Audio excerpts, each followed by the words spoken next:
Bismillahirrahmanirrahim. Assalamualaikum warahmatullahi wabarakatuh. Selamat sore teman-teman. Hari ini kita ketemu lagi di vlog saya di belakang layar. Jadi teman-teman, ini yang kedua vlog saya. Saya selalu tertarik sama orang-orang yang punya kontribusi besar pada satu organisasi atau satu pekerjaan, tapi dia tidak terekspos gitu. Nah, karena hal seperti itulah saya membuat satu vlog pribadi, ya saya namakan di belakang layar. Ini yang kedua, dan hari ini teman saya untuk ngobrol itu adalah Mbak Utami, Kartika Utami ya. Yeah. Kartika Utami ya. Kadang-kadang saya panggil Ute ya. Okay. Ini hari Jumat, ya, besok kita libur ya. Terus juga udah jam luar kantor ya. Jadi memang waktunya sudah bisa digunakan untuk aktivitas yang lain gitu. Nah, untuk mengisi weekend gitu ya, saya selalu tutup diskusi atau ngobrol-ngobrol kayak gini Mbak Tami. Kadang-kadang Mbak Tami, kadang-kadang Tami, kadang-kadang Ute ya. Apa kabar Mbak Tami? Baik, Mat. Alhamdulillah. Baik. Santai aja kita ya. Iya, coba. Tadi dari Wisma ya? Iya Pak, dari Wisma. Naik kereta? Naik MRT. Oke. Mbak Tami, nama lengkapnya siapa sih? Saya Kartika Triutami Pak. Kartika Triutami. Oh, berarti Bapak itu kali ya, atau Ibu senang sama Triutami kali ya? Iya, Mbak Ut. Cuma ada Kartika aja ya? Iya, Oke. ada Kartikanya. Mbak Tami itu masuk ke MRT itu tahun 2017 ya? 17. Iya, 17 ya, betul ya? 2017 Pak. Wah, saya masih ingat ya, tapi bulannya saya lupa. Tapi saya ingat di wawancara ada beberapa kandidat waktu itu. Betul. Tapi kita jangan cerita ke MRT dulu nih. Saya mau ngobrol-ngobrol yang lain dulu nih. Kok gugup begitu sih kayaknya? Kamu kayaknya wawancara orang sering ya. Oh ya, Tami ini teman-teman salah satu teman saya waktu di MRT di Corporate Secretary ya, khususnya di Corporate Communication. Jadi nanti ceritain nih latar belakang pengalaman gitu ya. Silakan deh Utami cerita dulu nih. Lahir di mana? Iya. Terus besar SD, SMP, SMA, terus kuliah. Kok nggak salah udah S2 juga ya? Belum Pak, belum lulus. Belum lulus. Belum lulus. Lama juga ya. Ya silakan. Iya.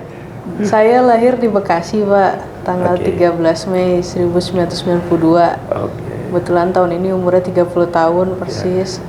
Terus habis itu saya lahir sampai besar di Bekasi, sampai sekarang juga rumah masih di Bekasi, di perbatasan Pak, Bekasi sama Jakarta Timur. Gitu. Tapi masih di bumi kan? Masih ya? Bekasinya masih bumi Pak, masih bumi. Bukan yang planet. Terus? Iya, terus abis itu SD di Pondok Kelapa, di Jakarta Timur. Jakarta Timur ya? Iya. Terus di 05, terus habis itu SMP juga nyebrang di 05 itu ada SMP 252 namanya Pak. Terus habis itu SMA di Jakarta Timur juga di 71. Kuliah baru yang agak jauh Pak di BINUS. Gitu. Nah di SD tuh ada pengalaman yang menarik nggak Utami?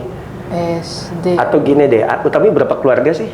Saya 3 bersaudara Pak. 3 bersaudara. Berarti Tri itu anak ketiga ya? Betul Pak, anak ketiga. Gitu. Terus orang tua bapak ibu dulu memang orang Bekasi dari dulu gitu. Bapak saya dari mama saya dari Madura, bapak saya dari Jawa Tengah, Purworejo. Iya. Nggak tahu nyasar di Bekasi Pak. Dinasnya dulu kali ya di Jakarta atau di Jakarta itu ya. Betul ya. Bapak. Utami cerita dong pengalaman di SD ada nggak yang dulu kayak apa gitu? Waktu SD tuh saya biasa aja Pak sebenarnya. Biasa aja maksudnya gimana? Waktu SD ya nggak pernah juara kelas kayak anak-anak pada umumnya gitu Pak. Kan nggak juga, kan juara kelas kan cuma 3. Kalau pada umumnya semuanya juara. Iya. Oh gitu. Saya Terus nggak pernah juara kelas, terus juga punya kebiasaan yang ini enggak, yang unik gitu. dulu saya taekwondo Pak. Wah, Dari SD sampai SMA saya taekwondo. Oke. Sampai Sampai merah. SMA? Iya. Kalau itunya apa tuh? Kalau tingkatannya kok sampai SMA tuh? Saya sampai merah strip 2. Oke, yang pertama apa sih kalau taekwondo? Kuning. Kuning. Habis itu sabuk hijau, Oke. sabuk hijau strip, biru strip, habis itu merah strip 1, merah strip 2. Oh. Satu kali lagi saya bisa hitam, cuma waktu itu umurnya belum 18 tahun, jadi keburu berhenti, terus udah saya nggak lanjut. Habis hitam itu yang apa tuh? Itu bisa ngajar Pak kalau ada hitam. Hitam itu sampai dan 7. Oh, dan 7. Gitu. Cuma waktu itu emang nggak lanjut soalnya Dari kelas berapa berarti dari taekwondo? taekwondo tuh dari kelas 1 SD kayaknya Pak. Waduh, Iya. berarti ikut kejuaraan pernah? Ikut kejuaraan. Juara? Juara. Nah, iya itu kan kebiasaan. Oh, juara berapa dulu? Tapi ikut kejuaraannya menangnya pas SMP sama SMA Pak. Juara 1 alhamdulillah. Kamu SD sudah tinggi di antara teman-teman yang lain? Iya, tinggi besar ya sama seperti sekarang nggak berubah Pak. Nggak tahu waktu main sepeda kan kurus lah itu waktu main sepeda tuh. Awal-awal pandemi kan itu. Iya, awal-awal Oh pandemi. gitu. Oh jago taekwondo ya. Selain taekwondo? Kayaknya itu aja Pak yang paling Oke. bisa dibanggakan. SMP juara apa Jakarta apa? SMP cuma kejuaraan antar ini apa namanya antar perguruan ya. Terus kalau SMA Tapi nasional. enggak sih Pak, se-Jakarta aja di Oh gitu. Jakarta. Terus Gitu. Terus kalau SMA juga kejuaraan di waktu itu di UPI. UPI Bandung apa UPI mana? UPI YAI. Oh, Di YAI pokoknya Pak, di YAI, yang di sampingnya RSCM ya? Iya betul. Nah itu kejuaraan di situ SMA terus menang alhamdulillah gitu. Oh, mewakili wilayah. Mewakili 71. Oh, 71 tuh SMA. Oke. mewakili SMA gitu. Itu apa? Orang-orang pada takut gak mau utami. Soalnya kalau taekwondo itu kan dihitungnya dari berat sama apa tinggi Pak. Oh, tinggi dihitung juga? Iya, jadi lawannya juga sesuai gitu. Oh, seimbang lah ya. Seimbang. Waktu itu memang lawannya ada 3, terus alhamdulillah Itu saya kejuaraan juara 1. bertiga doang gitu? Yang lainnya banyak buat masing-masing kelasnya gitu. Enggak, kelas itu kamu bertiga? Iya. Udah pasti ada juara. Udah pasti juara makanya. Gitu. Iya, kan kau gak juara 3 udah pasti di tangan. Udah pasti, itu. iya. Kamu juara berapa? Juara 1. Oh, kira juara 3. Juara 1 Pak, Oh alhamdulillah. gitu. Gitu. Oh jadi diadu dulu tuh bertiga tuh ya? Iya. Oh. Diadu dulu habis itu menang. Itu di SMA ya? Di SMA. Oke. Terus di SMP?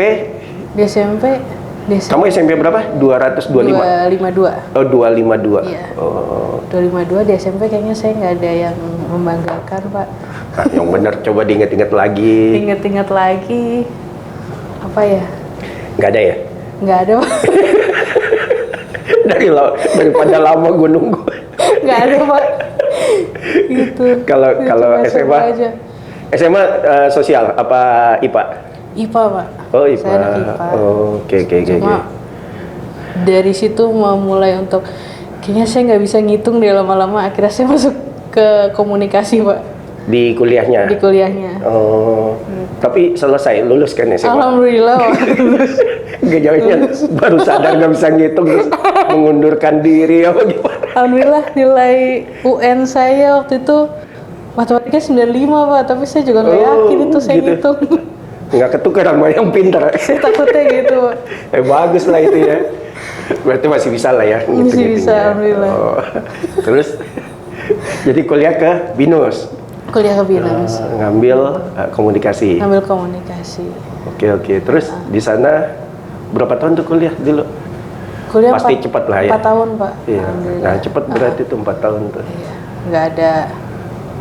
Nggak ada perpanjangan segala macam aman. Iya. BINUS kan mahal ya, betul ya. Itu yang diselipi ya? Iya, betul Pak. Saya di Kalau waktu itu kampusnya kebetulan masih 3, ada di Anggrek, Syahdan, sama Kijang. Nah, Kalau nggak salah yang di base di Alam Sutra juga ada ya? ada juga, Pak. Itu yang ini kali ya? Yang sekarang udah banyak, soalnya ada hukum, ada apa tuh namanya, engineering kalau nggak salah. Jadi banyak, iya, Pak, sekarang binusnya gitu. Kenapa kamu ngambil komunikasi? Soalnya itu cita-cita saya waktu kecil, Pak. Itu Jadi? pengen kerja di stasiun TV. Oh. Gitu. Kerja apa aja gitu? Kerja apa aja, Pak? Di stasiun TV jadi orang Lu di balik serius layar. kerja apa aja? Beneran, Pak, Nah, soalnya terus di komunikasi ngambil apa? di komunikasi itu saya ngambilnya bagian broadcasting, penyiaran. Coba diceritain dulu ya, aku belum paham sih kalau komunikasi itu berapa jurusan, terus kalau broadcasting tuh ngapain gitu. Kalau di komunikasi itu biasanya ada beberapa macam kan, Pak. Ada Iya. humas, terus habis itu ada, kalau sekarang tuh ada apa namanya, media manajemen media, terus ada jurnalism gitu. Kalau sekarang cuma waktu pas di Kalau yang zaman- humas yang di perusahaan-perusahaan tuh ya? betul. Oh, Nah, kalau saya waktu pas di BINUS dulu, tahun saya tuh masih baru 2, Pak. Jadi nama jurusannya sendiri marketing communication, lalu perminatannya ada broadcasting sama public relation. Nah, kalau public relation kan yang kayak humas yang ada di kantor-kantor, Pak. Nah, kalau saya broadcasting bagian penyiaran, memang produksi siaran TV atau radio, atau berarti ngedit gambar itu ngedit masuk ke mata gambar. kuliah tuh ya? Betul. Terus ngambil gambar, jurnalism itu waktu itu masuknya di situ, Pak. Gitu. Terus ada lagi yang jurusan yang lain?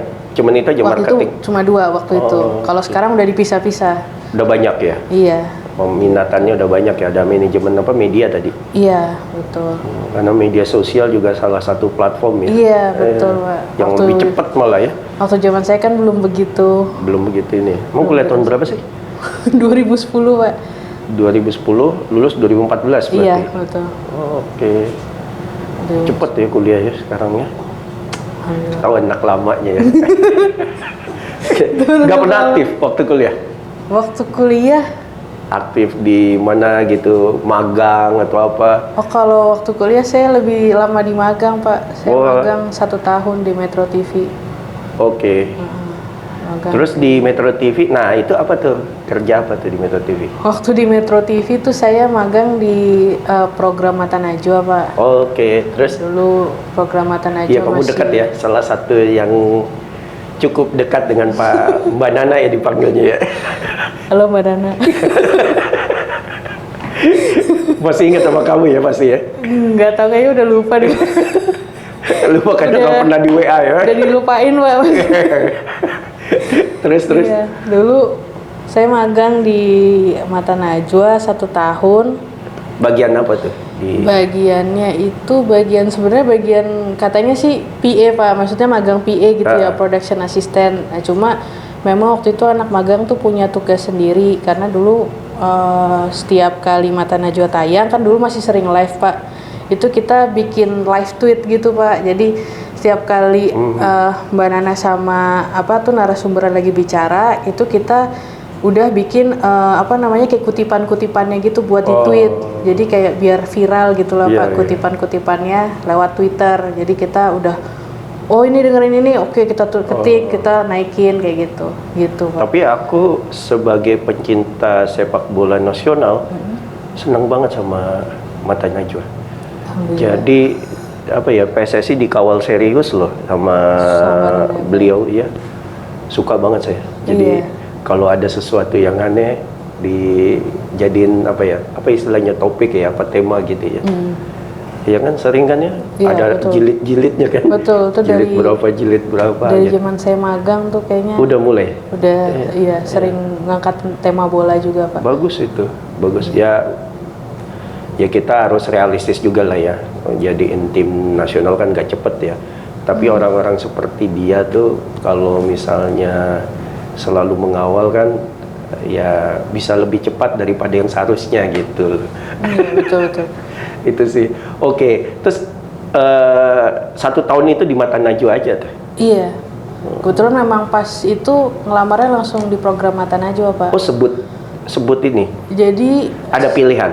waktu itu ngelihat di Twitter, kan masih zaman Twitter dulu Pak, Instagram belum begitu kayak sekarang. Terus Mata Najwa buka magang, jadi saya langsung apply-nya langsung ke Mata Najwanya, ke programnya gitu. Jadi apa yang paling ini, yang kalaupun nggak boleh disebut ya, tapi ada yang paling menarik gak waktu bareng di Mata Najwa tuh? Paling menarik tuh sebenarnya banyak Pak, karena kan banyak ya.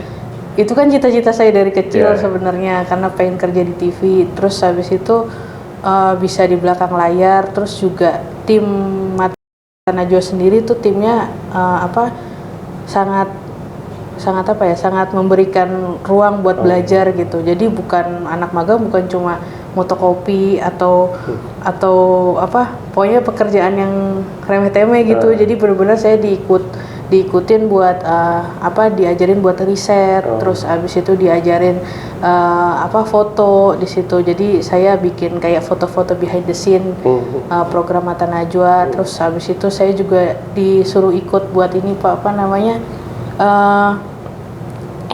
in-depth diskusi. In-depth kayak rekaman in-depth gitu Pak. Jadi kita ngerekam waktu itu lagi ngangkat soal yang kayak kalau di TV One tuh fakta gitu ya? Iya, acara yang pokoknya pakai kameranya disembunyiin kayak gitu Pak. Jadi waktu itu kita lagi ngangkat soal rumah gerobak.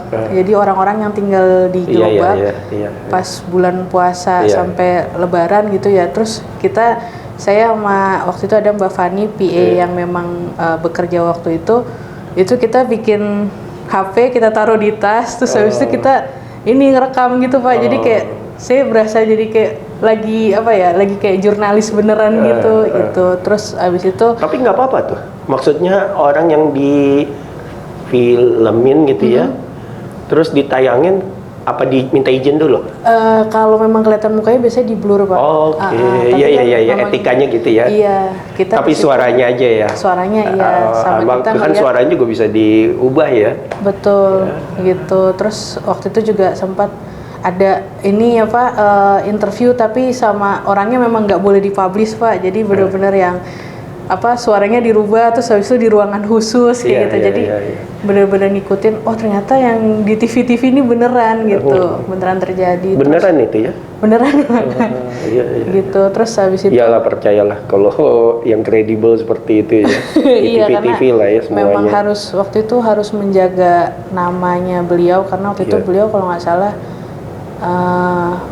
bermasalah gitulah Pak, atau yang ada hubungan sama jadi untuk menjaga keamanan beliau juga kita harus disampaikan. Iya, betul Pak. Iya sih. Wah, menarik dong ya. Saya tuh pengen nanya, tadi kamu bilang dari SD ya udah tertarik masuk ke dunia pertelevisian. Apa emang yang menjadi triggernya gitu? Soalnya dulu tuh ada om saya, beliau tuh kerjanya di Kompas waktu itu. Terus habis itu beliau tuh bisa umroh waktu itu bareng sama Presiden Gus Dur waktu itu. Jadi saya ngeliatnya kayak beliau ke Roma moto bola, karena beliau kan wartawan bola Pak waktu itu, fotografer bola. Terus jadi kayak keren ya kalau kerja di ini tuh, kayaknya si bisa. Pak Muhammad Bakir bukan? Iya betul, Pak Bakir Pak. Emang beliau asal muasal kenapa saya pengen kerja di media. Pak Muhammad Bakir mau ini senior itu. Gitu ya. Makanya saya juga baru tahu beliau tuh alumni HMI di Malang kalau nggak salah kan. Iya, beliau dulu ada di grup ini. Oh gitu. Grup Pak Bakir. Jadi saya sapa aja. Iya. Oh gitu. Jadi kalau dulu saya ke rumahnya tuh Om Bakir nggak ada lagi ke ini, wah kayak enak banget ya kerja di media gitu. Terus saya ngelihat dulu kebetulan suka sama band-band gitu kan Pak, terus suka nonton acara musik. Terus ngelihat kalau ke studio TV-nya tuh kayak, wih keren ya kerja di sini kayak gitu. Makanya lama-lama pengen terobsesi lah ya. Terobsesi pengen kerja di TV Pak. Tapi masih suka komunikasi sama Pak Bakir? Masih Pak, alhamdulillah. Masih udah pensiun ya? Udah pensiun. Tapi emang beliau tuh top itu. Cukup tinggi kan posisinya di Kompas. Terakhir redaktur pelaksana apa wakil Pemret gitu. Iya, pokoknya oke lah gitu. Iya. Oke, terus kuliah, magang, kerjanya pertama di Metro TV. Oh jadi langsung lanjut tuh? Nggak lanjut, sempat ada jeda dulu. Kira-kira sekitar 5 bulan apa 6,5 tahun gitu. Ngapain tuh? Itu di situ saya ikut homestay di Singapura, Pak. Oh. Ikut homestay. Berapa lama? 3 bulan waktu itu. Ngapain tuh homestay-nya? Homestay-nya sebenarnya belajar bahasa Inggris, Pak. Oke. Belajar bahasa Inggris, terus di situ. Nggak itu apa? Di satu apa sih kayak kampus atau apa enggak? Di IF waktu itu. Oh, karena di IF. programnya dari IF langsung. Gitu. 3 bulan ya? 3 bulan. Jadi tinggal sama warga negara di warga sana? negara di sana. Oke. Nah, di situ asal mula kenapa saya pengen masuk MRT, Pak, justru. Oh, nanti dulu, jangan cerita dulu sih. Jadi homestay 3 bulan? Iya, betul. Homestay 3 bulan. Terus gimana tuh pengalamannya di sana? Ya, kebetulan memang itu pertama kali Jauh dari orang tua? keluar negeri, pertama kali jauh dari orang tua. Terus waktu itu pas kesana bener-bener bahasa Inggrisnya bahasa Inggris anak SMA yang baru lulus gitu. Terus, bukan Jaksel ya? Bukan, dulu belum zaman Pak Jaksel. Jadi bahasa Inggrisnya bahkan saya aja nggak tahu pintu keluar kemana ya gitu. Pas nyampe di bandara tuh kan sendiri dan nggak sama orang tua aja saya pintu keluar. Memang nggak ada rombongan IF yang lain? Nggak ada, datangnya sendiri. Emang sengaja Pak. Begitu? Iya. Jadi benar-benar saya kayak anak hilang di sana. Terus akhirnya, terus gimana nyari pintu keluar? Ya nanya orang sih, mau nggak mau. Cuma ya kan bandaranya gede banget kan. Terus habis itu akhirnya berhasil keluar dari airport. Terus habis itu dijemput? Iya, dijemput karena udah ada bapak homestay-nya di situ. Terus habis itu tiap hari ke tempat, kan saya tinggalnya kayak di Bekasinya gitu Pak, di luar kotanya gitu ya. Waktu itu di daerah Woodland, tapi untuk tempat sekolahnya itu di Clarke. Jadi harus perjalanan naik MRT.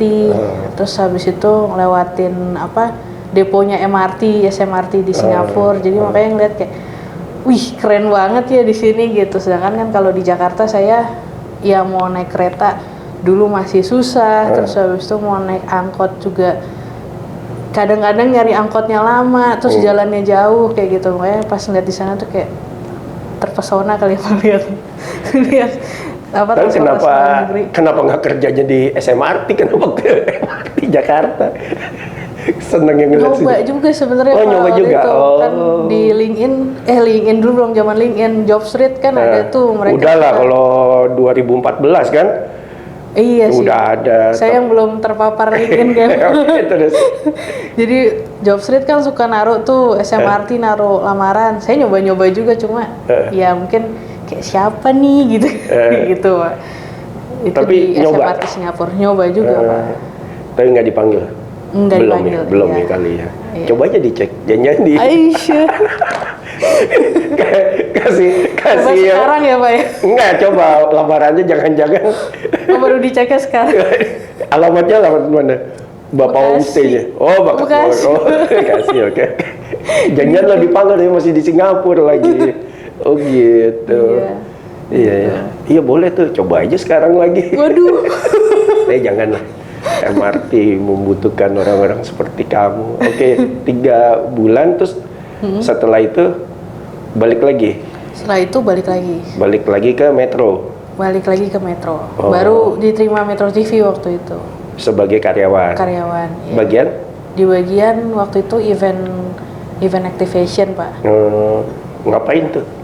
Kalau itu lebih ke membuat event waktu itu. Jadi misalnya ada Metro TV bikin acara off air, itu kami yang menyelenggarakan gitu lah Pak.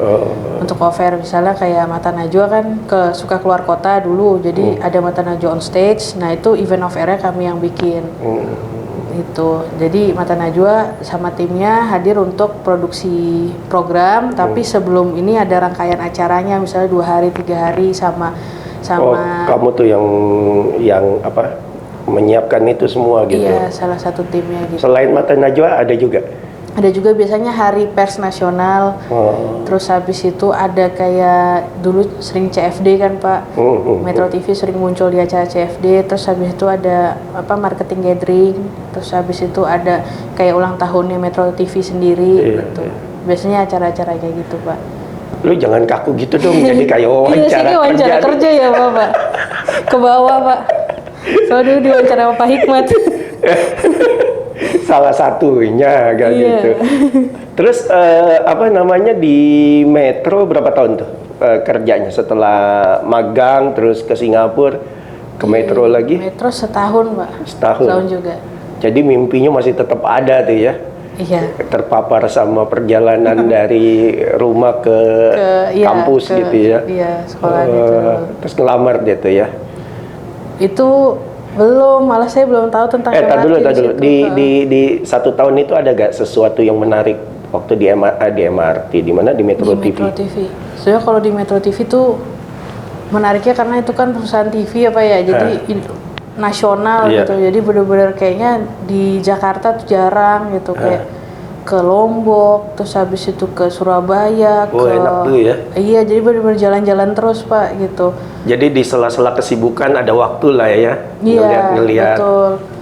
Terus habis itu juga banyak ketemu sama pejabat-pejabat di situ, mulai terpapar sama pejabat-pejabat daerah, pejabat bukan cuma artis. Kalau dulu kan biasanya ketemu artis gitu ya, gitu. Itu selama di Metro. Aku kan ya pernah sih di kreatif ya, maksudnya bareng-bareng teman-teman dulu ya waktu di Korsek ya. Tapi kan nggak punya latar belakang pendidikan terkait itu sebetulnya gitu kan. Tapi pengalaman kerja.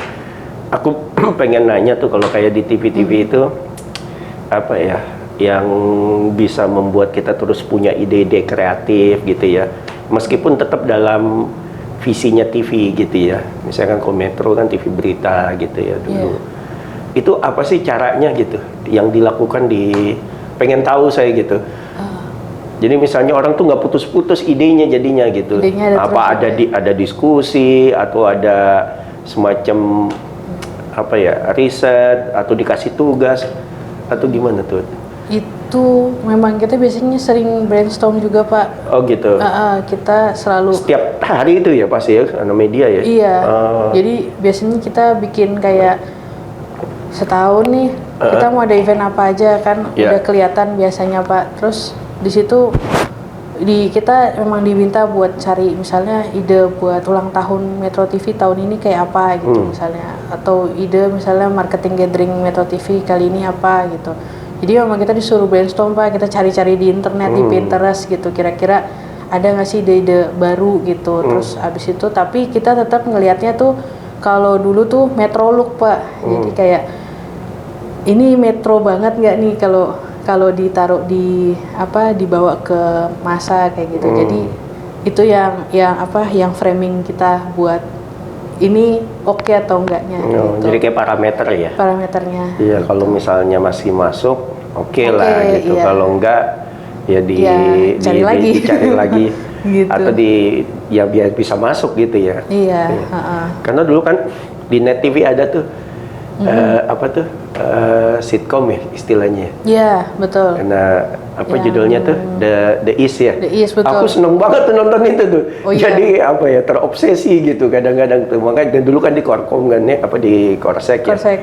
Jadi banyak ngelihat bukan ininya tapi bagaimana dengan ya lucuan-lucuannya kan kita bisa ambil ininya kan ya, hikmahnya, bukan hikmahnya. Kayak gini kalau gitu kerjanya kayak gini. Gitu, jadi kayak dikejar sama target, dikejar waktu, deadline gitu ya. Iya. Iya.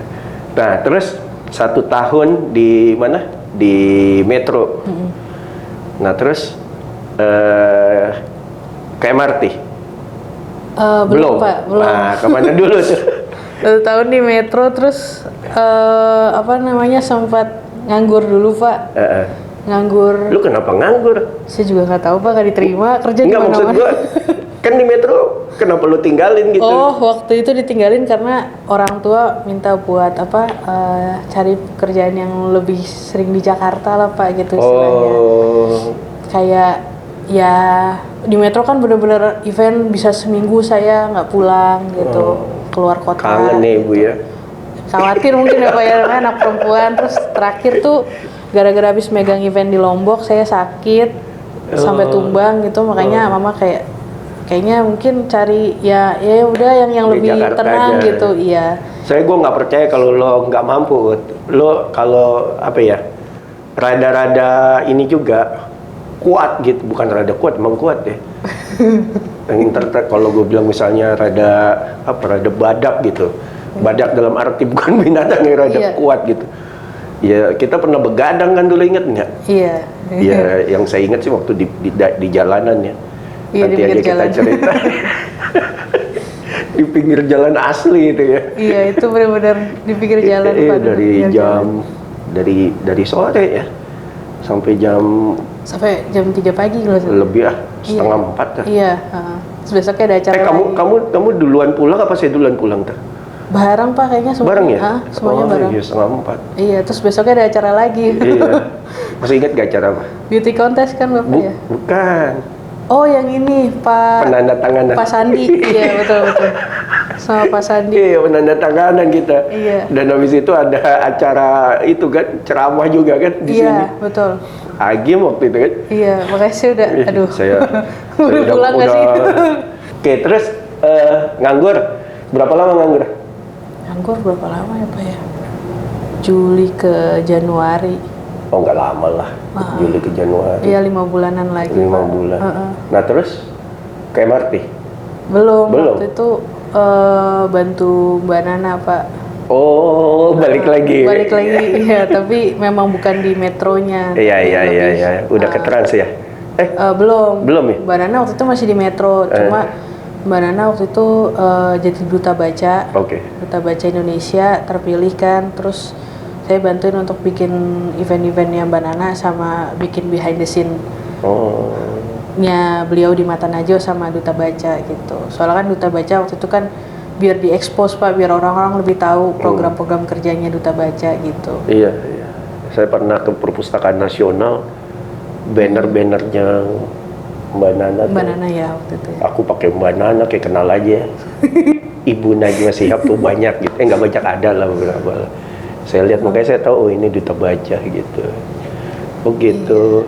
Terus berapa lama tuh? Itu sampai diterima MRT kayaknya kalau nggak salah ya. Oh berarti udah 2017 dong ya? Udah. Kamu masuk tahun bulan apa sih? November Pak waktu itu. Tapi waktu itu dari mulai interviewnya agak lama Pak. Kayaknya mulai pertama kali interview sama Bapak tuh bulan Juli apa Agustus gitu Pak. Aku lupa ya. Tapi baru diterimanya Oktober November. Oktober November. Iya. Oh, lupa saya. Tapi yang saya tahu nggak kamu sendiri aja untuk kandidat posisi itu. Iya. Ada 2 orang apa ya? 3 orang apa ya? Tugasnya masih ingat gak dari saya waktu lagi diwawancara? Bikin paparan soal diri sendiri Pak. Menjual diri sendiri.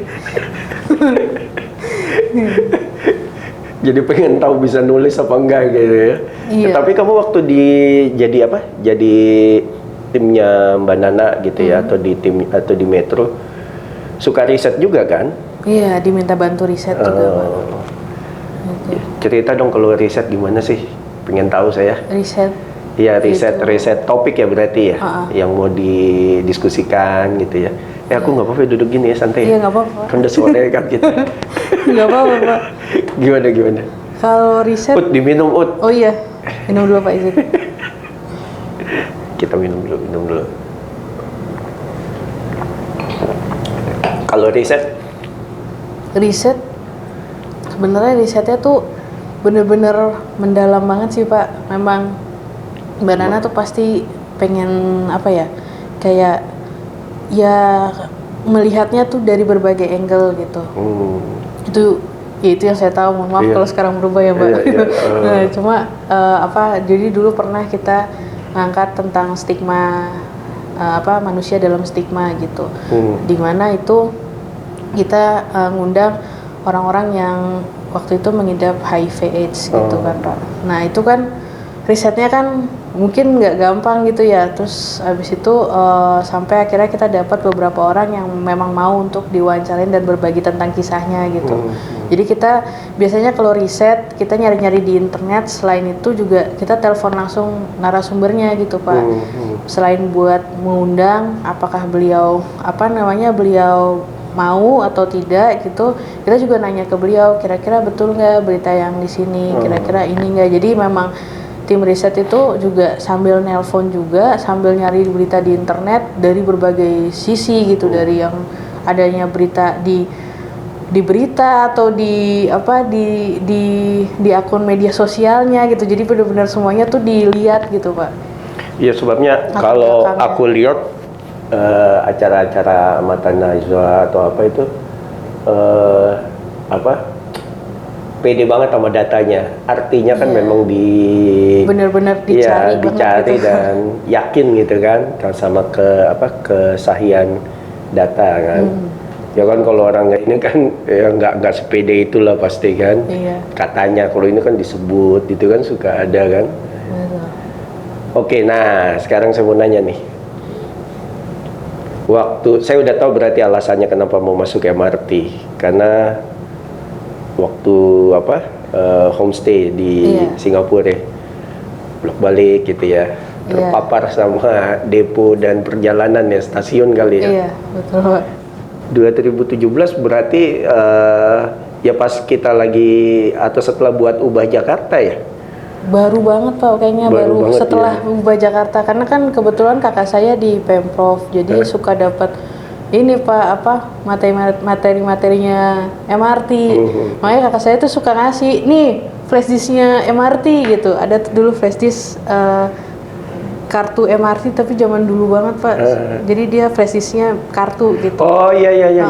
Terus abis itu tentang TOD juga saya udah tahu dari kakak saya gitu tentang TOD. Terus abis itu tentang dulu kan kayak ini ya. Kayak tiket ya? Iya, betul. Kayak tiket ya, yang dicetek gitu kan? Iya, betul Pak. Itu masih ada sampai sekarang, masih saya simpenin satu-satu. Walaupun saya udah di MRT gitu ya, cuma saya ngeliatnya kayak ini sejarah ya? Sejarah gitu kan. Terus juga gambar kereta yang ada di bawah tuh, yang masih gambarnya warna hijau, itu juga saya punya gambar, jadi notebooknya MRT masih yang depan kereta itu, makanya tahu saya. Ini walaupun saya belum ada di situ, tapi saya udah punya gitu.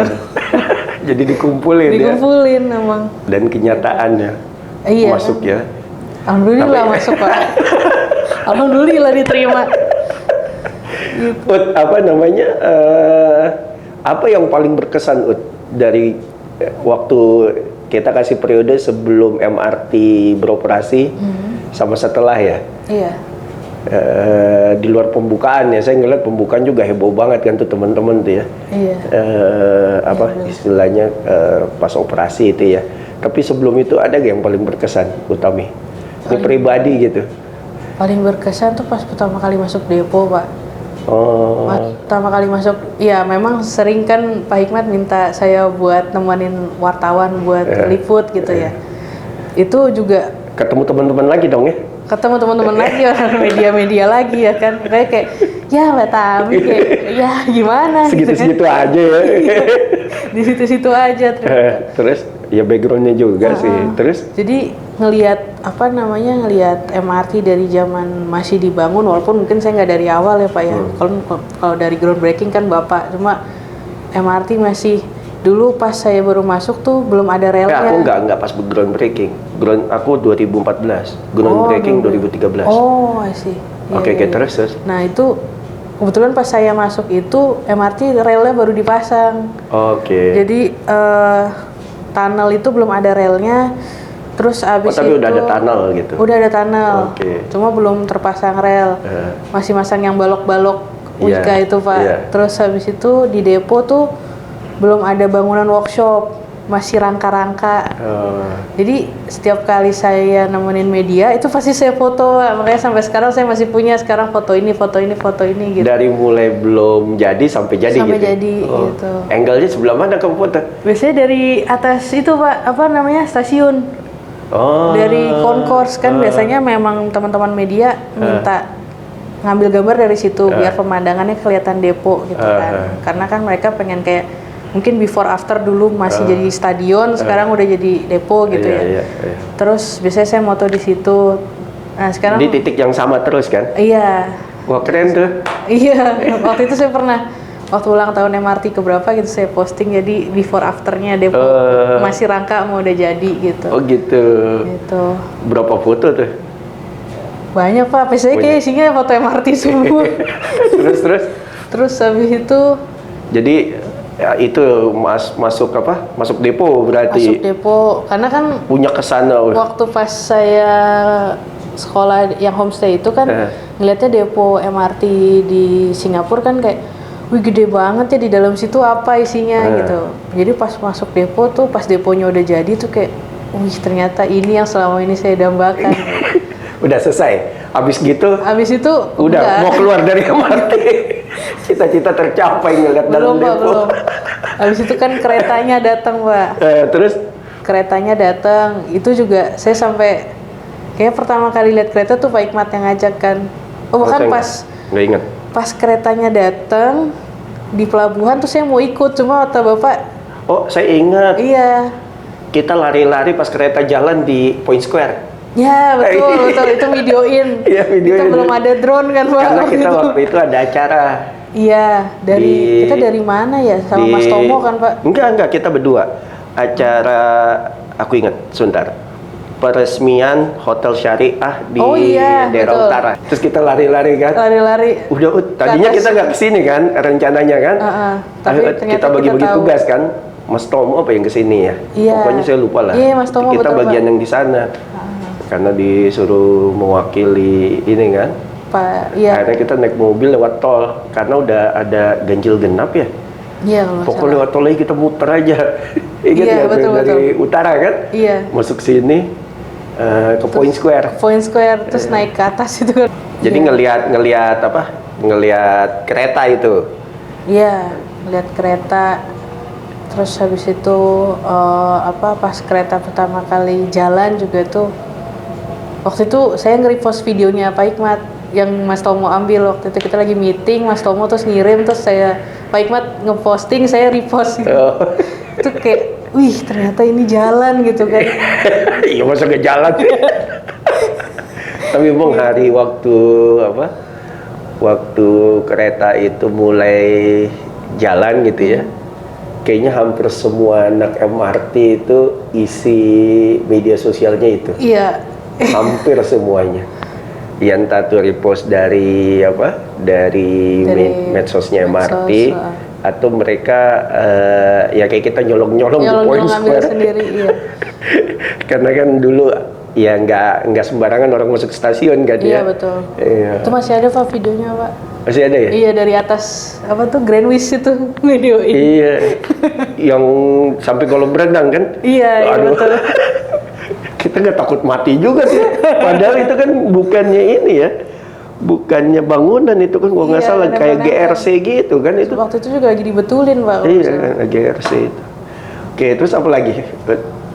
Terus itu ingat nggak waktu kita nungguin JPO pindahin JPO itu juga. Oh iya, saya larang kamu ke pelabuhan karena iya Pak, sampai pagi kan waktu itu. Tapi itu ternyata JPO enggak, lu sebabnya lu semua mau. Iya, gue juga ini orang edan juga nih, semuanya mau. Yang malam-malam sampai pagi lu mau pagi, gitu. Iya. Yang JPO kan itu sampai pagi juga. Iya, lu mau kan? Mau. Siapa gitu tanpa ragu gitu. Ya udahlah. Iya. Kalau disuruh ke pelabuhan juga saya pasti mau. Pasti itu, pasti. Tapi memang apa ya, hal-hal yang seperti itu kan nggak dimiliki sama semua orang ya. Betul. Meskipun kita sama-sama di MRT. Iya, betul. Betul nggak? Ya kan, maksudnya kalau unit yang relevan sih ya bisa lihat kan. Tapi kan kalau tim Korse kan bisa masuk kemana aja karena mendokumentasikan kan. Iya, betul. Makanya saya bilang kan ini sejarah ya, sejarah pribadi dan sejarah untuk perusahaan kan. Iya, betul Pak. Ya aku tuh inget banget tuh waktu lagi turunin JPO ya. Iya, sampai pagi itu. Sampai pagi, aduh. Terus pas pagi saya nyampe tuh JPO masih ada di pinggir jalan, di tengah jalan itu kayak, wah ini yang semalam. Yang Transjak gitu. Itu kan, iya, jalan Transjak itu kan, apa? Busway ya istilahnya kan. Iya. Udah dipotong-potong kan. Iya, udah di dipotong-potong. atas truk ya. Iya, udah di atas truk ya. Udah di atas truk. Wah gila ya itu. Jadi dari potong setengah, jalan dari masih ada mobil sampai akhirnya kita ditutup, inget gak? Iya. Terus banyak wartawan. Udah mulai, waduh banyak wartawan. Dari banyak akhirnya sampai sedikit kosong lagi, kosong iya. lagi. Karena sampai pagi kan itu. Iya, sampai kita ngelihat orang ngaspal itu, Pak. Ngaspal. Ada orang ngaspal. Oh iya ya. Apa? Nandain marka jalan. Oh iya ya. Iya. Gitu. Yang jalan ke McD. Iya, jalan ke McD karena ditutup semua jalanan. Pas jalan balik, toto ada yang kencengin ya mobil. Iya. Mobil proyek. Mobil Kaget proyek. gitu. Tapi mobil proyek. Iya ya. Terus apa lagi? Terus abis itu Terlalu banyak sih ya. banyak banget Iya, sih, Pak. terlalu banyak sih ya, karena waktu belum jadi itu banyak banget yang Iya. apa sejarah yang kita lihat ya, lihat langsung ya. Lihat langsung, betul. Iya sih. Betul. Ya itu apa banyak ngeliat orang yang emang pengen banget naik MRT gitu. Iya, betul. Ya. Dulu banyak yang dari daerah gitu, Pak, terus datang. Dulu kan ada mini information center, Pak, yang Iya. di Duku Atas. Iya. Itu banyak yang daftar ke situ, orang datang dari daerah yang pengen gitu banget ya? naik MRT. Terus akhirnya ya udah kita coba buat apa namanya sisain mereka biar bisa nyobain uji coba waktu itu. Karena mereka udah datangnya tuh bahkan baru muncul di media, mereka udah datang terus gitu. Gitu ya. Jadi pas benar-benar mereka bisa ngerasain tuh kayak saya mau nangis gitu karena waktu itu banyak yang udah pada tua gitu, Pak. Jadi pas mereka lihat yang MRT tuh saya fotoin gitu. Seneng banget liatnya. Ke sekolah-sekolah inget gak? Ke sekolah-sekolah juga. Wah itu lihat anak-anak kecil seneng lihat MRT tuh ke wah. Sama itu apa? Saya inget deh kalau ke apa ya? Kalau SMA tuh rada bisa inilah ya, agak dewasa lah gitu. Pas kita ngomong dia diam gitu. Kalau SMP tuh kita ngomong mereka ngomong. Aduh. Tapi kan namanya program sendiri masa di stop sih gitu. Iya betul. Jalan terus. Banyak sekolah kan. Iya, terus ngasih buku ke sekolah. Itu juga apa? gitu. Pojok pintar. Pojok pintar, iya. Iya, ada pojok pintar, liburan pintar. Apalagi itu ya. Seru banget dulu, Pak. Terus kalau sekarang kan ada Jalan Jakarta ya, Jalan saya lihat Jakarta. ya. Jelajahi CSR. Jakarta. Apa? Jelajahi Jakarta. kalau Jelajahi sekarang Jakarta, trotoar kita, ubah Jakarta. Itu ininya kan program, bukan program ya. Ya semacam tagline dan apa hashtag dan lain-lain lah ya programnya. Waktu itu, ya alhamdulillah MRT ini ya Pak dapat sorotan dari banyak orang ya. Bahkan maksudnya kan memang saya kan berteman sama teman-teman media waktu itu yang ada grupnya itu Pak, grup forum jurnalis. Terus banyak tiba-tiba teman-teman media asing juga kontak gitu. Banyak yang bersurat, terus banyak yang tiba-tiba kontak, mungkin dapat dari kontak teman-teman. Berarti hebat ya media Jepang sosialisasinya. gitu. Iya. Tapi persiapannya gitu loh di belakang tuh. Persiapan Kayaknya nggak tidur ya? enggak Pak. Waktu itu sama Mas Indra kan, Mas Indra, terus habis itu sama Mas Riki, Mas Angga, teman-teman Korkom tuh, Farhan apa itu pagi-pagi kita benar-benar datang ke Lokasi. iya ke Bundaran HI kan waktu itu kan. Jadi ceritanya MRT-nya di stop gitu ya Pak. Jadi MRT-nya tuh background-nya Pak Jokowi dalam meresmikan iya, gitu. saya lihat sama di TV. Pak Anies. Iya. Jadi benar-benar kita tuh nyetop. Ini katanya boleh maju sedikit gak? Oh gitu? Itu emang Jadi kayak tukang parkir gitu ya? Sama Mas Indra tuh jadi buat Mas Indra ngukur panggungnya gitu kan. Jadi ngeliat kereta sedekat itu di dalam terowongan ya itu baru pertama kali itu. Jadi kayak, wih ini gede banget ya. Terus waktu itu gimmicknya tuh klakson kereta Pak. Jadi kita ada bunyi klakson buat di atas di Bundaran HI. Maaf minum sebentar Pak. Iya. Ya keren lah ya, itu ya. Iya jadi pas keretanya klakson kita kaget sendiri Pak.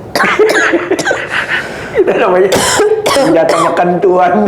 Iya kan, yuk bunyi 1, 2, 3, waduh kaget sendiri di dalam situ. Gitu. Itu betul-betul dari bawah. Kita rekam Pak. Oh suaranya. direkam. Sekarang Utami masih di corporate communication? Sekarang saya di Government and External Relations. Oh iya ya, beda ya jadinya. Iya. Tapi masih ada hubungan sama inilah ya. Masih di bawah Korsek. Masih di bawah Korsek ya. Iya. Jadi udah berapa tahun total? 17 ya tadi ya? Iya. 3 tahun, 4 tahun ya? November ini 5 tahun insya Allah. 5 tahun ya? 5 tahun ya? Iya ya, udah lama ya Ut ya? Termaksud yang paling lama ya? Ya kan sebelumnya kan setahun. Iya betul Pak. Enggak dong, magang dulu dong setahun. Kerja di Metro setahun. Kerja di Metro di setahun. Banana belum sampai setahun. Iya, terus di sini MRT. 4 tahun. Wah, panjang juga ya ceritanya ya. Panjang Pak, alhamdulillah. Banyak kenangannya di MRT itu. Masih akan menciptakan kenangan-kenangan baru kan? Masih Pak. Sambil mata kita ke sana tuh kereta bolak-balik tadi dilihat kan? Iya. Iya, saya dari tadi ngelihat lampunya kelihatan kan? Udah penuh lagi sekarang MRT. Alhamdulillah iya Pak. Iya. Tadi juga kan penuh kan tadi ya? Iya. Tadi pas kesini ya? Ya saya kalau ke Wisma itu selalu naik MRT. Iya. Karena itu yang paling enak, macet kan kalau misalnya nggak naik itu. Ya lebih cepat lah, jauh. Iya, jauh lebih cepat Pak. Jadi makasih nih Utami ya, cerita-ceritanya kayak lamaran kerja ya, serius. Kayak interview Bapak pertama kali jadinya. Makasih udah mau diajak ngobrol gitu. Nanti nggak apa-apa ya aku tayangin ya. Iya. Nanti kita bisa ngobrol-ngobrol lagi ya. Kita cek-cek dulu Instagramnya, kita cari dan kita tanya-tanya lagi gitu. Terima kasih ya Utami ya. Siap, atas baik, kehadirannya. Oke, teman-teman, kita sudahi dulu ngobrol-ngobrol saya sama kawan saya Mbak Tami. Nanti kita ngobrol-ngobrol lagi dengan teman-teman saya yang lain yang ya dimanapun yang saya kenal lah. Makasih. Assalamualaikum warahmatullahi wabarakatuh. Thank you Utami ya. Siap, sama-sama Bapak.